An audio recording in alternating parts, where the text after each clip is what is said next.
bonjour à tous. Merci de votre présence à cette table ronde. Donc la décision publique dans la complexité à l'épreuve des crises.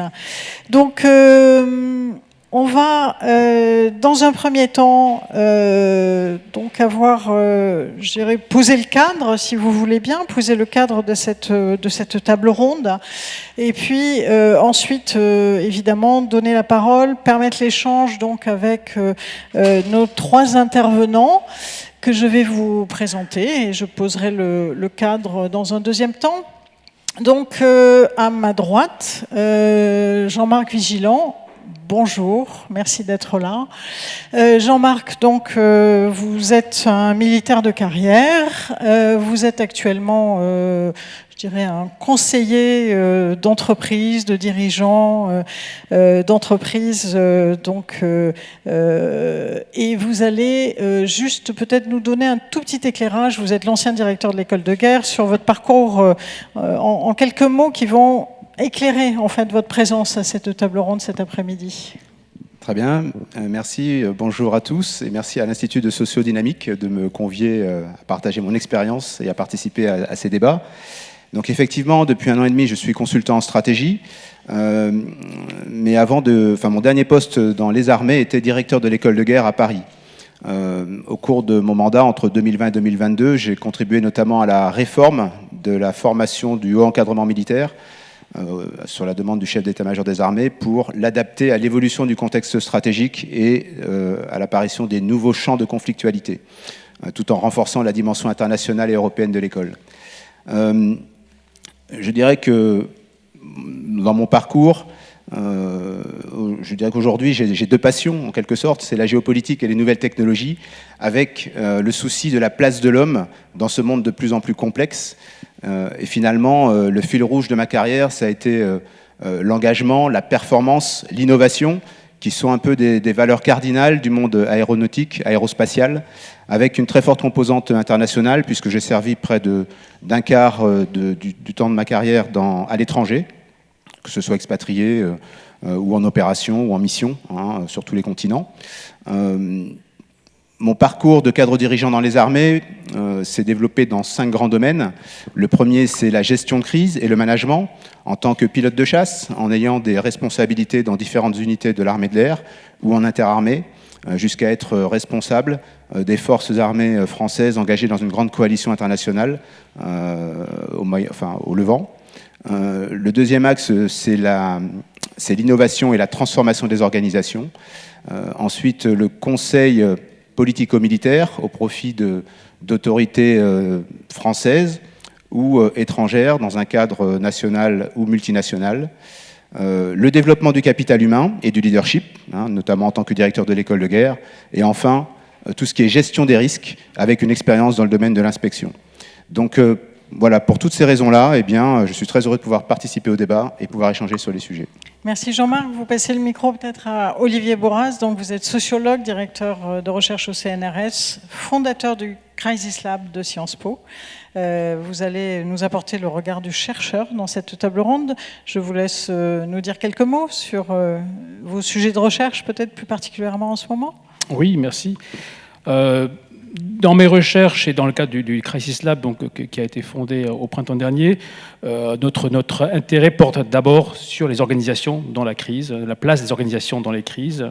D'abord parce que, par définition, les crises mettent à l'épreuve des organisations. Ce qui définit la crise, c'est justement sa capacité à représenter une menace, un danger pour des organisations. À partir de là, donc, nos recherches portent à la fois sur comment les organisations s'adaptent à ces situations, comment elles trouvent des solutions, comment elles improvisent, comment elles innovent dans ces situations de crise. Je m'intéresse aussi à la manière dont les crises mettent à l'épreuve des sociétés qui sont de plus en plus organisées, autrement dit, ce qui aujourd'hui est complexe. Pour reprendre le titre de cette table ronde, la complexité ne tient pas tant aux phénomènes qui nous menacent, climatiques, pandémiques ou autres, qu'à l'organisation de notre société, justement hyper organisée, qui rend beaucoup plus difficile qu'auparavant la coordination, l'échange d'informations, la décision. Et enfin, je m'adresse aussi à la manière dont les sociétés s'organisent elles-mêmes, notamment les sociétés locales, les sociétés civiles, les populations, autrement dit, ce qui se joue au niveau des populations dans les crises et qui échappe très largement à la capacité de contrôle de l'État. Merci Olivier. Jean-Christophe Erard, donc vous allez incarner ici plutôt le monde civil, après le monde militaire et le monde de la recherche. Vous êtes donc délégué pour la stratégie nationale de résilience donc auprès des collectivités territoriales, au sein du secrétariat général de la défense nationale et de la sécurité intérieure, de la défense et de la sécurité intérieure. Voilà. Et vous allez nous en dire un petit peu plus sur votre mission. Vous avez un parcours de directeur général aussi, de collectivité et de Sorbonne Université. Alors, je précise que le SGDSN, c'est le secrétaire général pour la défense et la sécurité nationale, qui est un service du Premier ministre, et je ne suis pas à la DGSI ou au ministère de l'Intérieur, même si parfois les gens arrivent à faire la confusion. Oui, en effet, je suis administrateur général de l'État. Après avoir été administrateur territorial, j'ai fait la moitié de ma carrière sur la direction de structures territoriales aussi diverses que la région Rhône-Alpes, la ville de Caen ou le Crédit municipal de Paris. Et j'ai, à l'État, été 5 ans en cabinet ministériel. Et j'ai une vague idée de ce qu'est la gestion de crise, puisque j'ai par exemple été le chef de cabinet du ministre de l'Intérieur lorsqu'il y a eu le 11 septembre et SDF. Une petite idée de ce que ça peut être. Et j'ai également dirigé des structures type la délégation à l'accompagnement régional au ministère des Armées ou Sorbonne Université, ce qui là encore est en soi une bonne idée de ce que peut être le management de crise, c'est quasiment permanent, et notamment parce que j'en étais directeur général lorsque nous avons connu la crise Covid. J'y reviendrai tout à l'heure, mais mettre en place une structure de continuité avec 11 000 personnes et 55 000 étudiants dans l'incertitude et la situation de crise sanitaire que nous traversons donne une bonne image de ce que peut être la crise. Et aujourd'hui, donc, je fais une sorte de synthèse en étant au service du Premier ministre sur la stratégie nationale de résilience, mais peut-être que j'y reviendrai un peu plus tard. Oui, ce sera peut-être l'occasion d'expliquer ce que c'est que cette stratégie nationale de résilience, effectivement. Bon, j'essaierai. Bien, donc les crises engagent évidemment, inévitablement, les décisions publiques à tous les niveaux, que ce soit au niveau local, que ce soit au niveau national, supranational, peut-être même simultanément, et souvent simultanément, effectivement, tous ces niveaux. Ces décisions, en fait, elles doivent prendre en compte de la complexité, ne serait-ce que par la diversité de parties prenantes qui doivent agir ensemble à un moment donné. On est aussi dans un pays où les citoyens en France attendent beaucoup de la puissance publique, voire attendent de la puissance publique de répondre aux crises, en fait. Et ça, c'est un niveau de pression supplémentaire sur les organisations. Et donc, finalement, les crises demandent à la fois aux organisations d'être robustes, de résister et en même temps de s'adapter, donc d'être souple. Donc robustesse, souplesse, on sera amené à en parler dans le cadre de cette table ronde. Et voilà donc pourquoi on avait envie de traiter ce sujet dans ses différents aspects dans le cadre de cette table ronde. Et on va un petit peu explorer ces sujets-là en 3 temps. Et puis on gardera un temps pour permettre de dialoguer avec vous et aussi vous permettre de témoigner, de poser des questions et d'interagir avec Jean-Christophe, Olivier ou Jean-Marc. Avant de rentrer dans le vif du sujet, un tout petit détail, vous avez trouvé sur vos tables des QR codes et donc voilà. Alors, je reviens, vous l'avez aussi effectivement là. Si vous pouvez avoir, dans le cadre de ce débat, la gentillesse de répondre à un tout petit questionnaire, ça prend quelques secondes. L'idée était de faire avec ce tout petit questionnaire un petit état des lieux sur le degré de préparation actuelle des organisations, des structures dans lesquelles vous travaillez, où vous intervenez. On aura l'occasion à ce moment-là de récupérer les résultats en fin de table ronde et peut-être d'interagir justement avec vous sur la base de ces résultats. Voilà, donc vous avez le QR code derrière moi, mais vous l'avez également devant vous sur les tables. Et donc, merci de votre contribution. Alors, Première question, vous avez commencé à aborder, en fait, à travers vos parcours finalement et vos expériences, toute l'expérience que vous pouvez avoir de la prise de décision publique dans un contexte de crise, et donc avec cette complexité peut-être particulière de la décision publique qui fait intervenir des éléments de complexité spécifiques probablement. Et du coup, j'aurais envie peut-être de commencer avec, si on parle de crise, alors on va parler peut-être de crise au sens vu par les militaires, donc peut-être revenir à Jean-Marc, voilà, si Jean-Christophe veut bien lui passer le micro, merci, et de dire qu'est-ce que nous apprennent finalement, qu'est-ce que l'expérience en fait de la décision publique en situation de crise effectivement peut nous apprendre. Qu'est-ce qu'on peut en tirer à partir d'un exemple peut-être ou une situation? Alors, il y a deux exemples que j'aimerais partager avec vous pour illustrer justement la décision publique dans une situation de crise. La première, c'était au niveau local. Donc à l'époque, j'étais un commandant second d'un escadron de chasse et j'ai malheureusement vécu un accident aérien, un crash aérien, et 2 de mes camarades pilotes sont morts. Donc que s'est-il passé? Eh bien, il a fallu d'abord envoyer les secours, prendre des mesures pour éviter un suraccident, protéger la scène de l'accident pour la future enquête judiciaire. Ensuite, bien sûr, il faut rendre compte dans la chaîne hiérarchique. Il faut organiser la communication interne, donc vers les collaborateurs, les subordonnés, les collègues, et puis la communication externe, vers l'extérieur de l'institution. Et puis enfin, il faut s'assurer qu'on va pouvoir continuer la mission. Et donc là, il y a des priorités, il y a des choses qui doivent continuer, des activités qui doivent reprendre. Et donc, j'ai pu me rendre compte que tout cela avait bien fonctionné parce que nous étions prêts. Et nous étions prêts parce que nous avions des plans, des checklists, et chacun à son niveau de responsabilité, du commandant de la base aérienne, qui était le responsable militaire le plus haut gradé sur cet événement, à l'unité concernée. Chacun savait ce qu'il devait faire. Et d'ailleurs, ce malheureux accident était quelque chose qui était répété. Régulièrement, nous avions des exercices pour nous entraîner à réagir à ce type d'événement. De la même façon, comme commandant de base aérienne, j'ai été responsable d'une installation nucléaire de base secrète. Et donc, régulièrement, nous avions des exercices très réalistes pour faire face à un incident nucléaire. Alors, bien sûr, toutes les précautions étaient prises pour que ça n'arrive pas, mais pour autant, on prévoyait le cas où nous serions pris en défaut. Et donc là, de la même façon, on déroulait des plans et des checklists qui avaient été réfléchis à froid et qui permettaient de réagir dans une situation de crise. Et ça, c'est consubstantiel, je dirais, d'une activité risquée. Lorsque l'on a une mauvaise surprise ou un incident, on est choqué, voire sidéré. En tout cas, on subit un fort stress. Et ce n'est pas dans ces situations-là qu'on va être un génie. En général, quand on est sous stress, ce qui nous sauve la vie, parce qu'en général, question de vie ou de mort dans nos activités, ce sont les réflexes.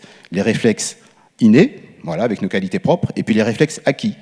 Donc, préparation d'un plan qu'on a répété, qu'on a appris, et qui permet de réagir quand c'est difficile. Et puis le dernier exemple, peut-être, de façon plus générale, c'est dans une opération militaire, sur un théâtre, une opération complexe avec beaucoup de pays, une planification, donc des objectifs stratégiques, des objectifs militaires à atteindre, et une planification qui nous dit quel type d'action militaire nous allons mener chronologiquement pour atteindre ces objectifs. Et bien sûr, en face, un ennemi qui s'oppose à notre volonté.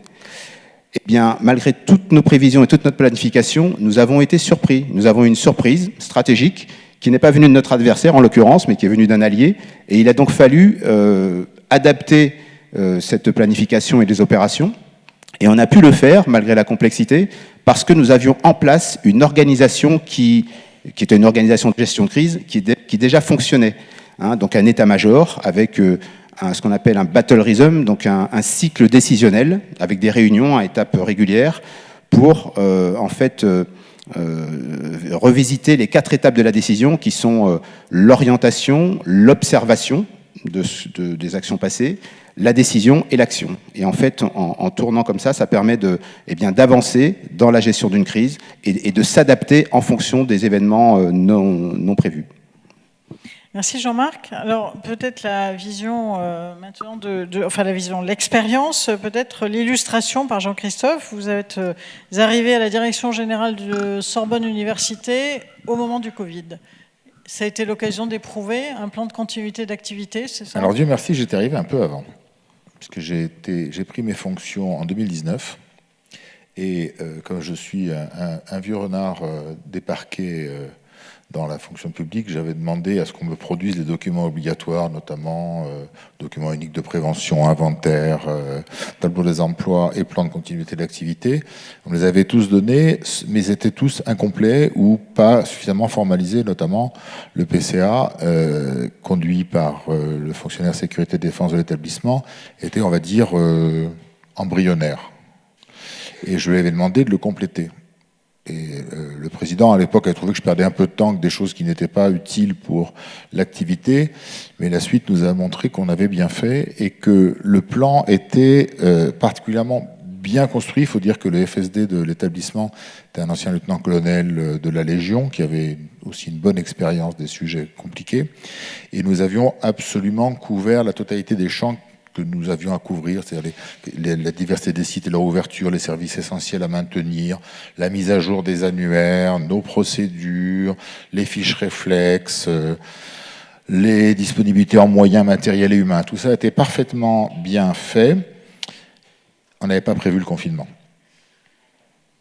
Et là, on se trouve dans une situation quand même où, évidemment, tout ce qu'on a est un support et une aide, mais produire des attestations en masse pour les déplacements des personnels, mais régler les problèmes sociaux qui sont apparus, notamment du côté des étudiants qui étaient eux-mêmes confinés avec des ordinateurs qui tombaient en panne, etc., nous ont amenés à devoir faire évoluer, et notamment entre le premier et le deuxième confinement. Alors c'est vrai qu'on a la chance à Sorbonne Université d'avoir un petit laboratoire de recherche en informatique qui s'appelle le LIPSIS, qui est le premier centre européen de recherche, qui compte 600 chercheurs, et qui nous a développé, immédiatement après le premier confinement, un outil permettant de générer à partir de la liste de personnel des QR codes permettant de faire des certificats de circulation, les fameux attestations de libre circulation du Covid, et de les générer en quelques minutes, alors qu'avant il avait fallu des heures pour les produire. De la même manière que nous avons complètement modifié les procédures d'aide sociale qui sont mises en place par, pour les connaisseurs de l'université, la CEVEC ou le FSDIE, de manière à pouvoir attribuer immédiatement des aides sans avoir besoin de réunir la commission pour pouvoir arriver auprès des étudiants le plus vite et le plus efficacement possible. Et puis le dernier point, parce qu'on n'en parle pas suffisamment en cas de gestion de crise, je trouve, c'est la question de l'unicité du dialogue social et du management interne. C'est-à-dire que nous avons eu, entre le plan initial, le plan de continuité d'activité, et la fin du deuxième confinement, 7 ou 8 versions du plan de continuité. Dès la première version évoluée, avec le président, nous avons réuni les instances sociales de l'établissement, nous avons présenté les évolutions et nous avons discuté avec les représentants du personnel. Ce qui fait que, alors d'abord, ils peuvent avoir des idées, ce qui permet d'améliorer encore le document, mais surtout, ils en sont récepteurs et ils deviennent en quelque sorte eux-mêmes des co-porteurs. Et c'était très, j'ai pas dit colporteur, j'ai bien dit co-porteur. Et du coup, ça donne une force à l'efficacité du dispositif, surtout en temps de crise visible, qui était absolument indispensable et qui a évité qu'il puisse y avoir, comme on a pu l'observer dans certains autres secteurs, des levées de boucliers sur le thème « c'est pas comme ça qu'il faut faire ». Merci pour cette expérience et ce témoignage. Le regard du chercheur que vous êtes, Olivier, et je crois que vous avez peut-être aussi observé en France et ailleurs, donc il y a peut-être des parallèles à faire de l'expérience observée. Sur la crise du Covid, vous voulez dire? Oui, alors plusieurs choses. Alors, je dirais que ce qui, dans les recherches que nous avons conduites très tôt, même dès le printemps de 2020 avec certains collègues, ce qui nous a frappé, c'était de plusieurs choses. D'une part, le fait qu'au niveau central, au niveau de l'État, un certain nombre de dispositifs de plans qui avaient été prévus à cet effet n'ont pas été mis en œuvre, n'ont pas été appliqués, et qu'on a très largement improvisé une réponse face à une situation qui était jugée inédite. Donc ça, on a cherché à comprendre effectivement cette improvisation, et je ne dis pas ça au sens péjoratif du terme, hein, mais c'est ce souci de...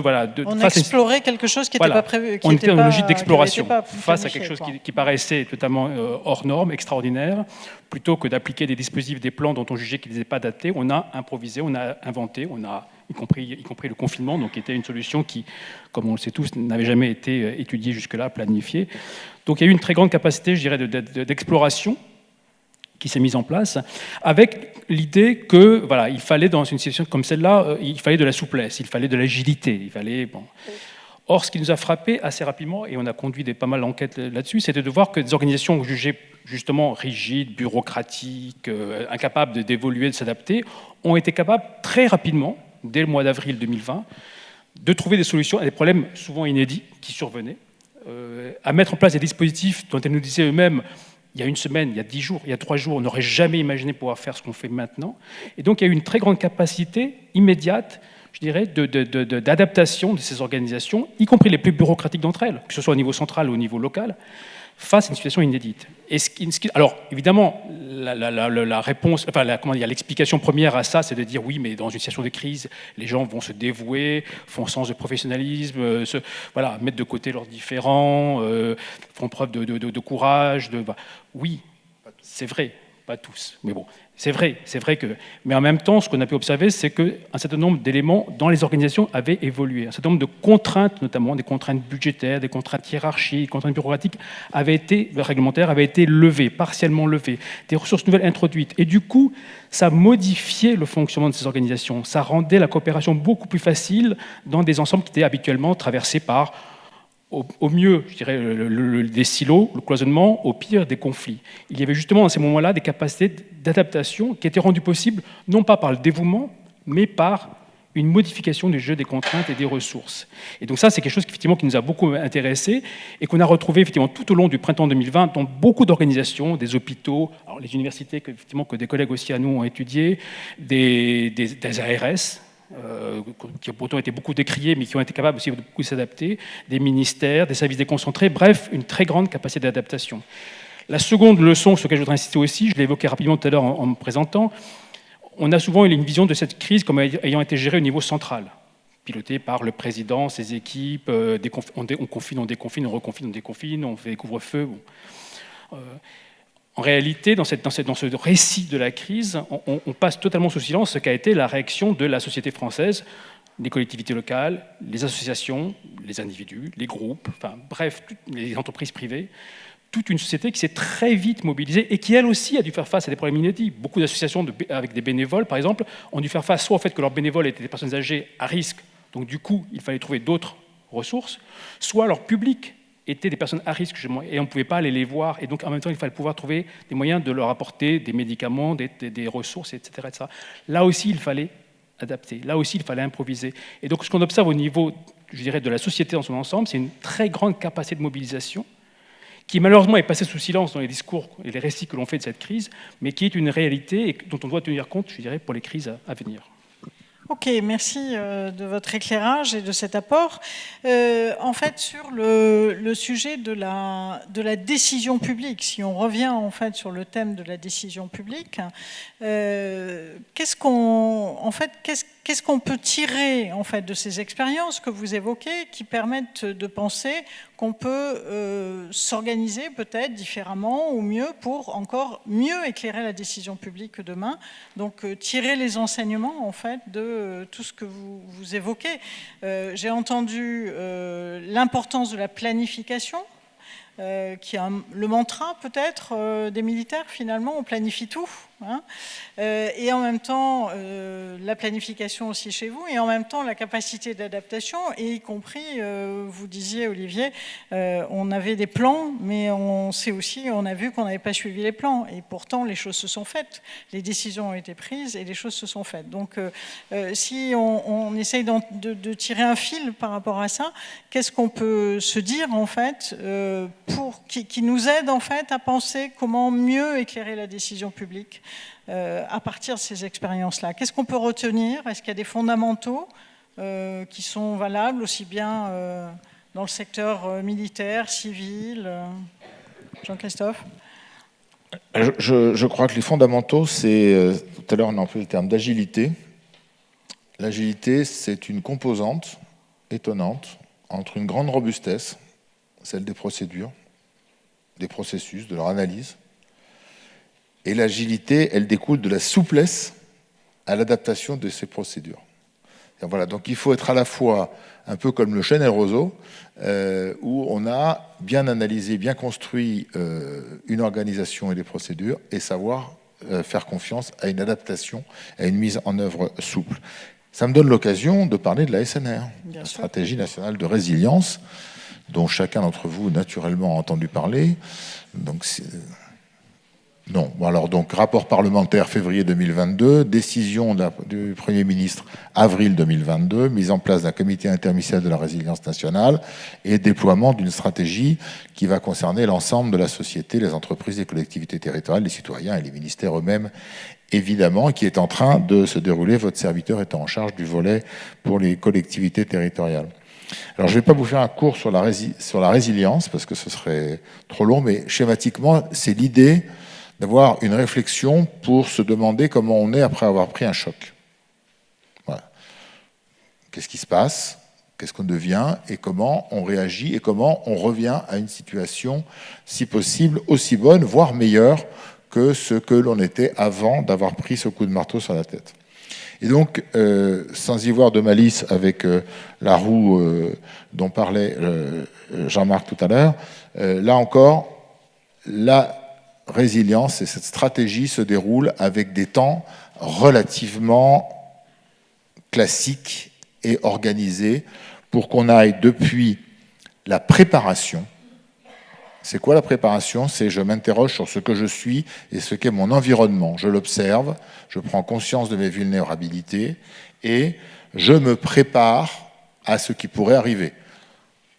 Je sais que j'ai une forêt à côté, eh bien, je vais faire des coupe-feux ou prépositionner des citernes pour pouvoir arroser. Je sais que j'ai un trait de côte qui s'effondre, je vais faire en sorte que les constructions soient plutôt en recul. Je vais également avoir mes plans de secours qui sont établis. Je vais connaître les matériels et les personnels qui sont à ma disposition en cas de crise. Et puis, une fois que j'aurai établi tout ça, la crise va arriver, ou mieux, comme le disait Jean-Marc tout à l'heure, je ne vais pas attendre la crise, mais je vais faire un exercice pour voir ce qui se passe. Je simule, sans attendre que la mer déborde ou que l'incendie ait lieu ou que la crise cyber se produise. Qu'est-ce qui se passe? Je fais un stress test et je regarde si ce que j'ai prévu se passe bien. Une fois que j'ai fait ça, je suis content, mais ça ne suffit pas. Je vais faire un rétex, un retour sur l'expérience, en me disant, tiens, compte tenu de ce que j'avais prévu, est-ce que ça s'est bien passé? Est-ce qu'il y a des choses qui pourraient améliorer? Est-ce qu'on a fait des choses auxquelles on n'avait pas pensé? Bref, on va faire évoluer le plan, on va l'adapter et l'améliorer. Et quand on a fini tout ce cycle, on repart du début et vous voyez qu'on est dans un processus d'amélioration continue. J'ai pris des exemples de crise, cyber, incendie, inondation, mais vous voyez que ce principe de fonctionnement est en réalité déclinable dans énormément de situations de la vie courante, que ce soit dans le monde économique, dans le monde de l'administration et même de la vie quotidienne. Après tout, pourquoi ne pas avoir chez soi un pack d'eau, des piles, un minimum en cas de crise pour pouvoir faire face? Voilà. Et puis je conclurai par une petite boutade que j'emploie souvent, c'est que évidemment, comme je l'ai dit tout à l'heure, la crise ne se passe pas comme on l'a prévu, mais je vous garantis qu'une crise mal préparée se passe quand même beaucoup mieux qu'une crise pas préparée. Alors, peut-être que Jean-Marc va pouvoir rebondir là-dessus, justement. Oui, alors je pense qu'il y a... Enfin, moi, je vois deux éléments comme des fondements tirés de toutes ces expériences. Le premier est lié à l'anticipation. Donc, ça a été évoqué par Jean-Christophe. Certes, on met en place tout un tas de process pour éviter que des mauvaises choses arrivent, mais il faut quand même prévoir le cas où elles vont arriver. Et dans mon parcours, j'ai retenu une chose, c'est que le mot « impossible » n'existe pas. Enfin, je l'ai mis dans une poubelle, je ne l'utilise jamais. Il n'y a rien d'impossible. Il y a des choses plus ou moins probables, plus ou moins difficiles, avec un impact plus ou moins grand, mais c'est sûrement pas impossible. Et donc, il faut se préparer à l'impossible, il faut anticiper l'improbable. Il faut le planifier. Donc, planifier, c'est-à-dire avoir des plans, ou on appelle ça des checklists ou des plans, que l'on pourra sortir et l'on pourra suivre lorsque l'imprévu se réalisera. Et puis, ce que l'on sait, par expérience, c'est que le meilleur des plans ne se réalise jamais comme prévu, et que finalement, il se fracasse sur le mur de la réalité. Mais c'est beaucoup plus facile d'adapter un plan que de partir d'une feuille blanche. C'est exactement ce que vient dire Jean-Christophe. Le deuxième point, ça concerne les organisations et le leadership. Lorsque tout capote, lorsque l'on est dans la crise, dans le chaos, eh bien en fait, les personnes se retournent cherchent un chef. Et s'il y en a un, elles se retournent vers le chef en disant « qu'est-ce qu'on fait ?» Donc ça veut dire qu'il faut qu'il y ait un chef. Donc il faut que cette personne, il faut qu'il y ait une personne qui soit dépositaire d'une autorité, mais au sens responsabilité, et qui aura la charge en fait d'animer l'organisation, et qui sera l'artisan d'une décision collective. Parce que face à la complexité, et ça a été dit, face à l'imprévu, face à la complexité, personne n'a la solution. Et très souvent, on va arriver à trouver la meilleure réponse possible à l'imprévu parce qu'on va réunir autour de la table des gens qui ont différentes expertises, différents vécus, différents points de vue, et on arrivera de cette décision collective à apporter la meilleure réponse à la crise. Pour autant, il faudra que cette décision collective soit portée par une personne qui assumera la responsabilité. Donc voilà, planification, organisation, et puis planification, anticipation, planification, et organisation et leadership. Olivier, vous réagissez là-dessus ? Oui, alors je fais un petit peu de provocation. Je reprends les propos de Jean-Christophe sur le fait que la démarche qu'il décrit est applicable dans toutes les organisations. Elle est applicable, mais elle n'est pas appliquée. Bien, encore pas suffisamment souvent. Alors, je vais prendre quelques exemples. La planification est un outil important dans l'administration. Alors, je tiens à préciser que je ne parle pas du monde militaire, qui est un monde à part sur lequel on pourra effectivement revenir pour en tirer des exemples pour le monde civil. La planification, alors c'est vrai qu'on a des plans, on a beaucoup de plans, mais beaucoup de plans qui, justement, je prends le cas du plan pandémie grippale qui n'a pas été appliqué, alors en partie seulement, mais qui n'a pas été déclenché en 2020, ce qui est intéressant comme cas de figure.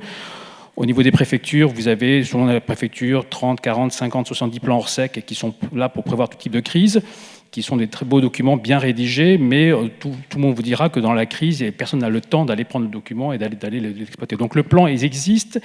Il donne effectivement l'image d'une organisation rationnelle qui s'est préparée, qui a réfléchi, qui a réussi effectivement à prendre ces phénomènes a priori déstabilisants et à le rendre contrôlable, mais dans les faits, ces plans sont rarement utilisés, rarement déclenchés ou utilisés tel qu'il était prévu. On a des exercices, pour avoir étudié beaucoup d'exercices de crise, là aussi, leur format est très convenu. On est sur un exercice finalement relativement simple, sur lequel les différents participants s'attendent assez facilement, connaissent assez facilement le déroulé de l'exercice, et où il s'agit, in fine, à la fin de la journée, d'arriver à une situation sous contrôle, maîtrisée. Autrement dit, se rassurer sur le fait qu'on est tous au courant de ce qu'on doit faire, qu'on sait le faire, que les outils fonctionnent.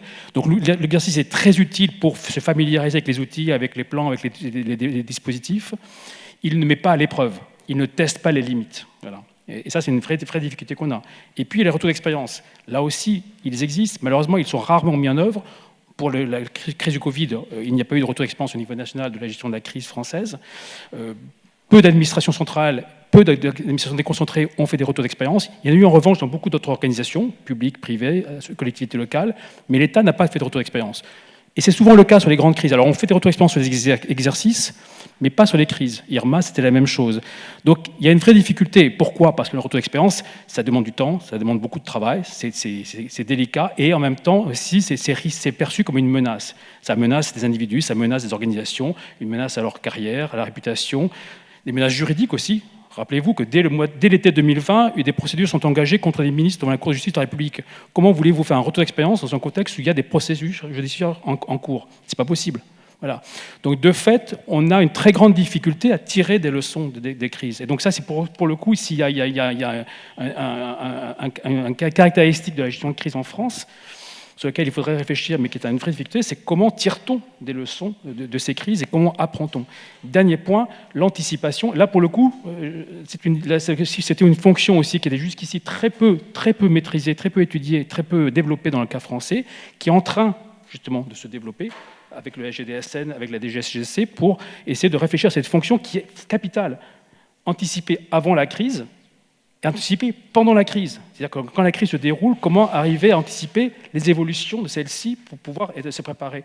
Et dans l'anticipation de la crise, je termine là-dessus, ce qui est capital, ce sont les retours d'expérience. Pouvoir s'appuyer systématiquement sur des retours d'expérience de crise passée pour pouvoir assez rapidement reconnaître des patterns, reconnaître des dynamiques qu'on va pouvoir anticiper et du coup, auxquelles on va pouvoir répondre. Et nous sommes ici dans le cadre du campus de l'innovation managériale.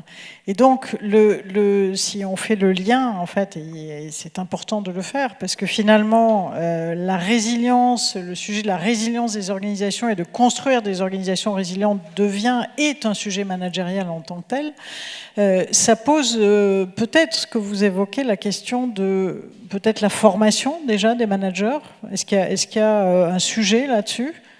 Jean-Marc, il y a peut-être des enseignements ou des exemples à tirer de ce que savent faire les militaires en matière de formation ? Oui, absolument.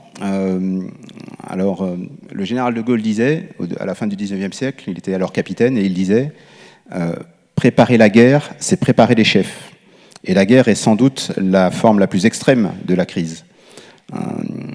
Et d'ailleurs, notre pays a tiré les enseignements de la défaite en 1870 face à la Prusse en créant l'enseignement militaire supérieur, en créant l'école de guerre. Et je crois que cette noble institution qui nous accueille a été créée en même temps pour former les élites françaises. Eh bien, le défi, les enjeux que nous avons en face de nous, ce sont ceux de la formation du haut encadrement militaire. Et je crois que le Premier ministre Édouard Philippe a donné mandat à Frédéric Thirier en 2019 pour justement réfléchir à la réforme de la haute fonction publique. Et dans le mandat, il était écrit « Vous vous inspirerez du modèle de l'école de guerre ». Alors, ce modèle, quelle est sa particularité ? Eh bien, nous formons un haut encadrement militaire pour que les armées fonctionnent quand tout a arrêté de fonctionner, qu'elles soient opérationnelles dans le chaos. Ça demande donc de préparer des chefs militaires qui sachent anticiper l'improbable, analyser dans la complexité, décider dans l'incertitude et finalement agir dans l'adversité. Notre institution militaire consacre un investissement conséquent en sélectionnant une classe d'âge d'officiers, en général à mi-parcours de leur carrière. Ces gens-là, ces officiers sont sélectionnés et ensuite ils sont retirés des forces productives de l'institution militaire pour être formés pendant une année complète. Donc on les retire de leurs fonctions et en général ils ont des fonctions éminentes avec beaucoup de responsabilités. Et bien on s'en passe pendant un an. Donc c'est un vrai investissement, c'est un vrai effort que fait l'institution. Mais cet effort, il est jugé nécessaire pour qu'in fine, eh bien, nous ayons une institution qui résiste au choc et qui soit capable de défendre la nation. Dans la singularité militaire, il y a une chose qui me semble importante et qui contribue à la force de l'institution militaire, c'est le fait que tout officier général a d'abord été lieutenant. Ça veut dire quoi ? Ça veut dire qu'un chef, un chef militaire, il est passé par toutes les étapes, depuis jeune officier, avec un rôle de jeune cadre ou cadre intermédiaire, et il n'y a personne qui arrive tout en haut de la hiérarchie militaire sans être passé par toutes les étapes intermédiaires. Les plus brillants iront plus vite et plus haut, mais voilà, il n'y a pas un général qui devient général en sortant de son école initiale.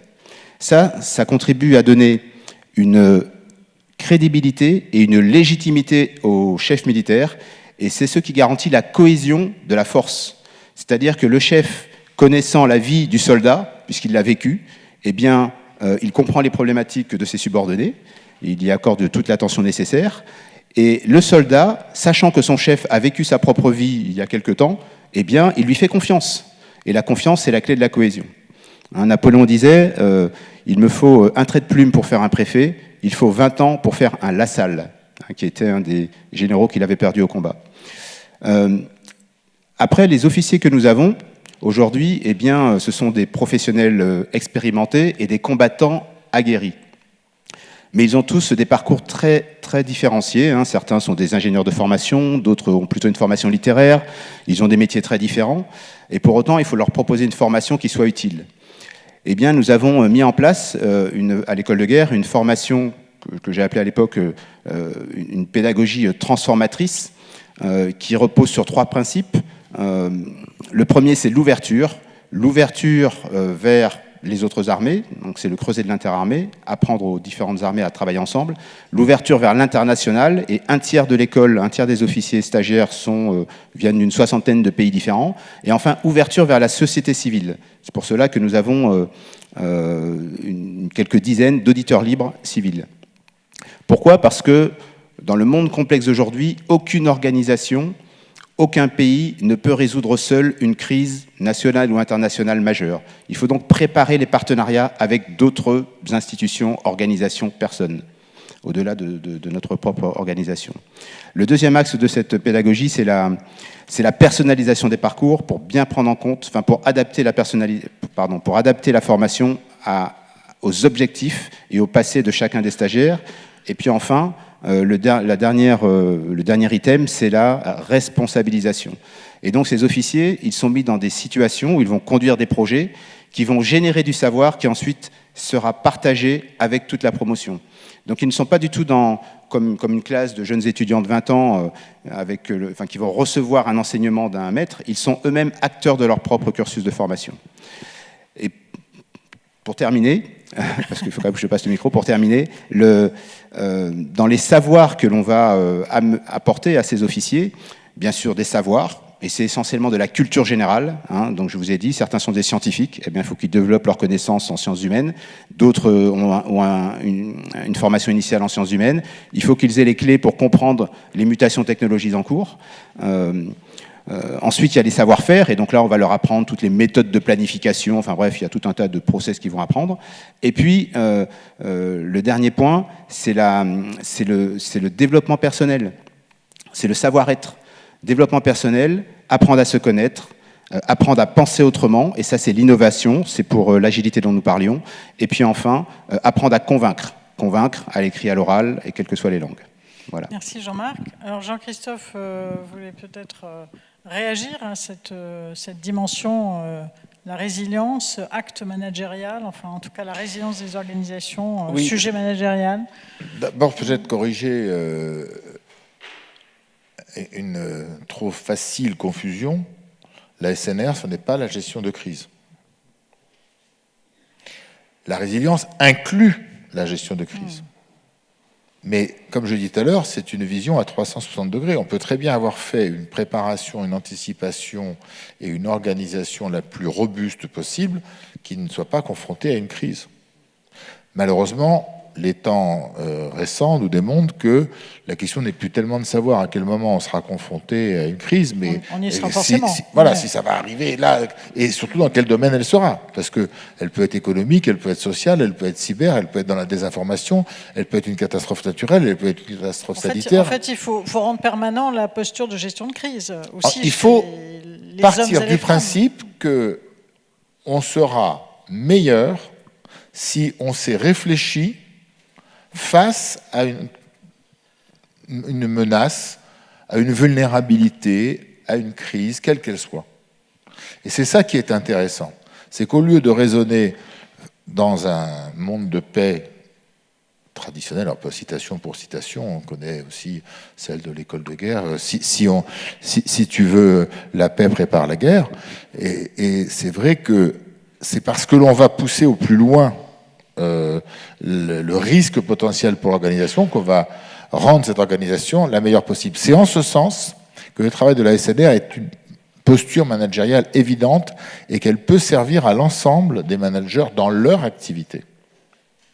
Voilà, je pense que je ne vais pas laisser un quart d'heure aux questions, ça me paraît bien. Et surtout qu'Olivier n'a pas parlé. Olivier va peut-être. Très vite. Je suis juste pour rebondir. Enfin, je suis totalement d'accord.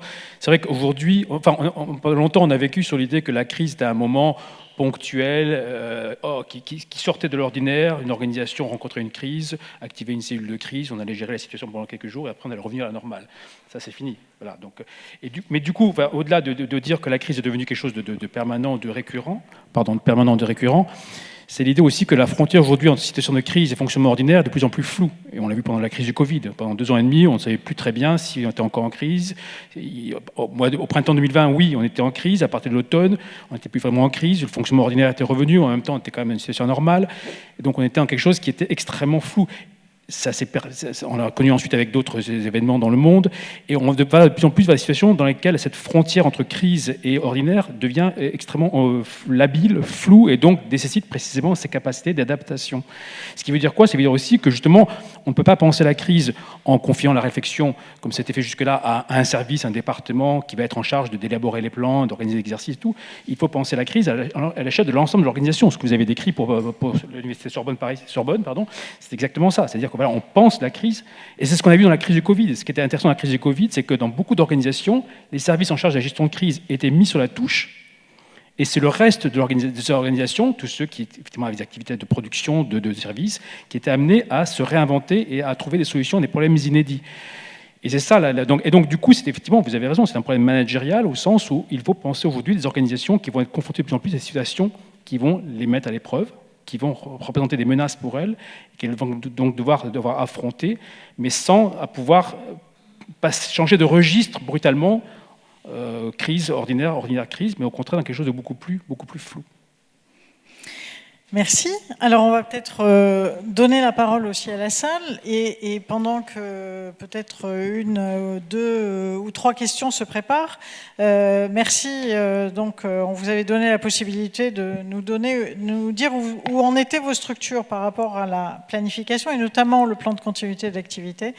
Alors, la bonne nouvelle, c'est que on a quand même, donc, sur à peu près 70 réponses là, qu'on a traité, on a en fait largement plus de la moitié en fait des structures qui ont un plan de continuité d'activité. Et certaines sont en cours, mais enfin il y a quand même une majorité effectivement de structures que vous représentez qui ont des plans de continuité des activités. Et c'est intéressant aussi de voir que ces plans de continuité d'activité, ils ont été travaillés à la fois, je dirais globalement, pour à peu près la moitié d'entre eux, et la moitié d'entre eux abordés en fait par unité de travail. En fait, voilà. Donc c'est un premier élément qui peut peut-être aussi faire réagir, mais en tout cas la planification est en route, voilà, de manière certaine. Voilà. Alors, est-ce qu'il y a une envie de prendre la parole, de réagir, d'interagir avec Jean-Marc Vigilant, Olivier Borra, Jean-Christophe Erard sur ces sujets?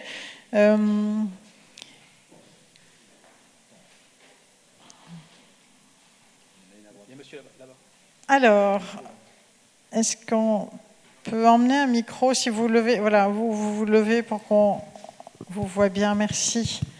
Et merci de bien parler dans le micro, parce que sinon la séance est enregistrée. Merci. Bon, je vais tâcher de parler dans le micro. Je vous remercie en fait pour vos interventions. J'avais une question, une curiosité sur les... On a parlé du Covid, mais pour moi j'ai l'impression que le Covid est loin. Et si on regarde cet été, il y a eu beaucoup de jours de caniculaires. Il y a la ville de Lyon qui reconnaît avoir 3 fois plus de jours caniculaires à partir de maintenant. On a le Pas-de-Calais qui est complètement inondé. Je me pose la question, en fait, comment les collectivités peuvent faire face à des risques, à ce type en fait, d'événements qui semblent les dépasser complètement. Et j'ai l'impression que c'est même au-delà de la crise. C'est-à-dire qu'on est même dépassé dans la crise, j'ai l'impression. Est-ce que vous avez des réflexions ou des recommandations face à ces événements en fait, qui sont actuels, encore présents et, voilà. Bon, on ne va pas découvrir les choses. Je suis désolé, je n'ai pas prévu de le projeter, mais vous irez voir sur le site de l'Organisation de surveillance des crises de l'ONU qui a fait ce graphique qui démontre que depuis les 20... Oui, c'est invisible, mais c'est pas grave, faites-moi confiance, il est là. Si quelqu'un veut venir le voir pour montrer que je ne montre pas des couleurs sur mon téléphone, il a pris cet organisme des Nations Unies suit les crises depuis 1950 et fait des baromètres de suivi tous les 10 ans et 20 ans. Il y a eu un doublement des personnes décédées dans le monde à cause de crises. Sont entendues par crise, à ce stade, les catastrophes naturelles. Donc, ce que vous avez dit, chaleur, inondations, tremblements de terre, éruptions volcaniques, etc. Je le redis, entre 1980 et 1999, comparé avec 2000-2019, c'est un doublement. Et il n'est pas tenu compte ici des catastrophes technologiques, sanitaires, cyber, qui elles-mêmes coûtent aujourd'hui de plus en plus. Alors, est-ce que les collectivités peuvent faire face ? Oui, elles s'efforcent de le faire et elles ne peuvent pas le faire seules. Et donc, il y a tout un travail qui est conduit, notamment dans le cadre de la prévention environnementale au niveau international et national par le ministère de la Transition environnementale. Mais il y a énormément de choses quand même qui peuvent être faites au plus près du terrain, notamment en prévention. C'est-à-dire que si on a des panneaux solaires, si on peut circuler facilement en vélo dans la ville, etc., on va avoir un tas de choses. Et par ailleurs, et c'est pour répondre directement à votre question, dans les états de préparation, les collectivités territoriales sont en première ligne, notamment pour le repérage des personnes vulnérables. Parce que vous et moi, a priori, quand on va avoir chaud, on va savoir se dévêtir, aller boire de l'eau. Une personne âgée ou un enfant ou des gens qui vivent dans un habitat indigne vont être beaucoup plus exposés. Et ce travail de repérage se fait forcément au plus près du terrain. Et là, les collectivités ont un rôle essentiel à conduire pour pouvoir, le moment venu, aller prendre des nouvelles de ces personnes-là, leur porter de l'eau, tout simplement, si c'est l'exemple qui est retenu. Et, deuxième point, qui amène aussi à faire le lien avec ce qu'on a dit tout à l'heure sur la posture managériale, un certain nombre de crises sont prévisibles. Les canicules, c'est quand même plutôt l'été. Ça veut donc dire qu'il faut aussi avoir une réflexion sur l'organisation de la collectivité et la disponibilité des moyens, notamment humains, à des moments où on n'y est pas forcément préparé, puisqu'à priori, en France, les gens sont en vacances du 20 juillet au 20 août. Voilà, donc, voilà, tout cela amène à avoir, comme je l'ai dit tout à l'heure, une révision permanente de notre organisation, et c'est bien une posture managériale permanente et qui doit être réinterrogée aussi en permanence au vu de ce qui se passe. Merci. Une autre question, je ne sais pas. Derrière vous, une dame. Merci. J'avais une question concernant l'état émotionnel des équipes qui gèrent les crises. Qu'est-ce qui est prévu ou organisé dans vos activités? Alors, pourquoi pas Monsieur Jean-Marc Vigilant, je sais. Alors effectivement, les personnes qui qui gèrent des crises, elles peuvent être victimes d'un stress post-traumatique si elles sont confrontées à des scènes terribles. Et je l'ai vécu. Je vous parlais de cet accident aérien. Le médecin qui est intervenu sur le site et qui a vu le drame, il s'est confié à moi. Il était particulièrement affecté. Et c'était un médecin militaire. Donc voilà, une personne un peu préparée. Eh bien, ces personnes-là doivent bénéficier, tous les gens qui interviennent sur le lieu d'une catastrophe doivent être suivis psychologiquement, doivent être accompagnés, absolument. Et on en a vraiment bien pris conscience aujourd'hui, d'autant qu'on a des opérations militaires depuis plusieurs années, et les forces militaires françaises sont engagées dans des combats de haute intensité au niveau tactique, au niveau local.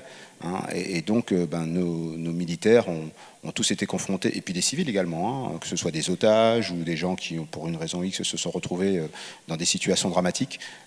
Ces personnes ont été confrontées à des situations très difficiles, et elles sont accompagnées. Donc on a des services, en tout cas dans les armées, pour traiter ce qu'on appelle des blessures invisibles, parfois. Pour compléter, je disais tout à l'heure, on a longtemps vécu sur un modèle de crise de courte durée. Donc on avait une cellule de crise, on l'activait quelques heures, quelques jours, quelques semaines, et puis on l'a désactivée. Il y avait une petite équipe qui était chargée de travailler. il y a eu plusieurs tournants. Un des grands tournants en France, notamment pour le nucléaire, ça a été Fukushima. L'accident était pourtant très très loin, mais toutes les organisations nucléaires françaises, IRSN, ASN, EDF, effectivement, ont été en cellule de crise pendant des semaines et des semaines et des semaines, et se sont rendus compte que même pour une situation aussi lointaine, ils n'avaient pas les capacités justement à tenir la longueur. Et donc du coup, on constituait dans la foulée des viviers. Et c'est ce qui s'est passé ensuite avec le Covid. On a beaucoup d'organisations, effectivement, beaucoup d'administrations ont constitué des viviers de crise parce qu'elles se préparent à gérer des situations qui ne vont pas durer juste quelques heures, quelques jours, mais des semaines, des mois. Et il faut préparer justement des équipes, un turnover, un remplacement pour éviter justement ces phénomènes de fatigue, alors parfois de stress, mais pas juste de fatigue, et gérer la crise dans la durée. Et ce qui veut dire, donc, elle va constituer ces viviers, les former ensuite, et les entraîner régulièrement par des exercices, mais c'est devenu effectivement un enjeu. Et quand on voit la taille de ces viviers, et là je reprends ce que j'ai dit tout à l'heure, finalement on se rend compte que ça touche l'ensemble de l'organisation. Donc voilà, on sort à nouveau de cette idée que la crise est quelque chose à part, ça concerne l'ensemble de l'organisation, et il est important d'avoir un large vivier qui couvre l'ensemble de l'organisation pour pouvoir gérer ces situations de crise. Et durer. Ouais, bien sûr. Merci. On peut prendre une dernière question, donc complètement... Ah, il y en a deux. Alors, les deux en même temps. L'une, madame, le micro arrive. Si on va vous formuler vos deux questions, s'il vous plaît, ou réactions, et puis comme ça, on y répond globalement, parce qu'on s'approche de la fin de cette table ronde. Oui, bien sûr. Une question toute simple. Quelle différence faites-vous entre entre risque et incertitude? Et la deuxième bis, c'est entre résilience et antifragilité, selon Nassim Taleb. Et antifragilité, je crois, a dit madame, c'est ça? Ouais. Alors, moi, ma question, c'est comment, peut-être dans les phases d'anticipation, mais aussi dans les phases de préparation, vous appuyez-vous sur les sciences, que ce soit les sciences dures ou les sciences humaines et sociales dont Olivier Boras est un représentant, pour préparer vos décisions? Il y a eu un exemple sur les crises climatiques, je pense que sur le Covid aussi. Donc, comment est-ce que ça intervient dans la préparation de vos décisions?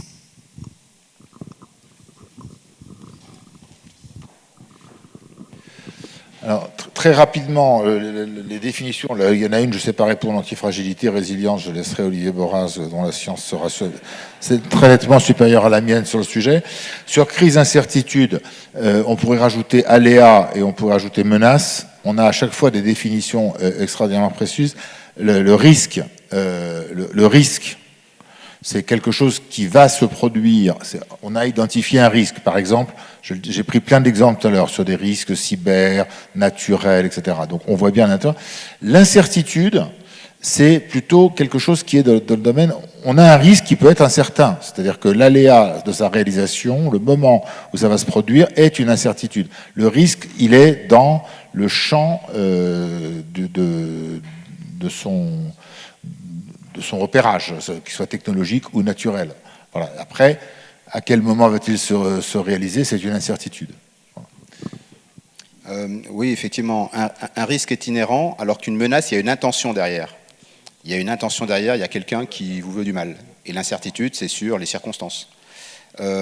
Concernant la résilience, c'est la capacité d'absorber un choc, mais de revenir ensuite à l'état initial, et donc de rebondir et de repartir. Et puis enfin, appui des sciences à la préparation. Un exemple très concret, à l'école de guerre, eh bien, j'ai conclu un partenariat avec l'Académie des sciences qui intervient régulièrement au profit de nos officiers pour justement les éclairer, élargir leur culture générale dans tous les domaines. Et dans les organismes d'anticipation stratégique, nous associons des chercheurs dans tous les domaines. Voilà, juste pour conclure effectivement sur la place de la recherche, effectivement, il y a des améliorations. Et je dirais qu'une des améliorations les plus significatives, c'est de voir que maintenant, beaucoup de ministères ou de directions générales, de directions centrales se dotent de conseils scientifiques. Donc, il y a une reconnaissance de la place de la science et des chercheurs dans la préparation à la fois dans la conduite de l'action publique en général et dans la préparation aux crises en particulier, il y a encore beaucoup de progrès à faire, notamment, alors je plaide pour ma paroisse, mais du côté des sciences sociales qui ne sont pas encore toujours clairement identifiées, ou alors qui sont associées plutôt à la question des populations, donc on nous associe à la question des comportements des populations, là où je pense que nous avons aussi beaucoup de choses à dire sur justement la préparation de la décision, les enjeux de planification, les enjeux de coordination, de décision, bref, voilà, il y a beaucoup d'autres dimensions sur lesquelles nous pouvons être utiles. Ça reste difficile en France, et ça on l'a vu durant le Covid, et ça a été dit et redit, donc je vais enfoncer des portes ouvertes. Hein. Il y a encore en France quand même une vraie coupure entre la haute administration et sa formation et le monde de la recherche. Ça évolue, je l'ai dit, avec les conseils scientifiques. Il y a encore quand même beaucoup de mal, beaucoup de difficultés pour la haute administration et la classe politique à bien cerner la contribution des sciences, le rôle des sciences dans la gestion de crise en particulier, y compris la question de l'incertitude, justement. C'est-à-dire que, voilà, que dans les décisions, il est très difficile d'exprimer l'incertitude. Or, par définition, un chercheur, lui, ce qu'il sait faire, c'est parler d'incertitude. Donc, comment arriver à convertir cette incertitude en recommandation vers le décideur, c'est toute la difficulté, c'est là-dessus qu'il faut qu'on travaille. Donc, je dirais qu'il y a un problème à la fois du côté des élites dans leur formation, il y a aussi un problème du côté des chercheurs dans leur capacité à pouvoir mieux se faire entendre et travailler avec ces décideurs. Voilà, il y a des progrès à faire, mais j'ai envie de dire, pour paraphraser le général Lisuré qui insiste beaucoup sur les deux qualités d'un décideur en gestion de crise, l'humilité et le doute. Voilà, l'humilité et le doute sont, me semble-t-il, des caractéristiques qu'on nous enseigne en tant que chercheurs. Voilà, il faut qu'on doute en permanence. Malheureusement, la formation de nos élites en France n'est pas toujours suffisamment centrée sur l'apprentissage de l'humilité et du doute. Donc, je pense que c'est autour de ça qu'il faut qu'on arrive à mieux travailler ensemble. Marge de progrès, axe de travail dont on pourra reparler peut-être dans une prochaine table ronde. Il est temps de vous remercier. Merci beaucoup à tous les trois, vraiment.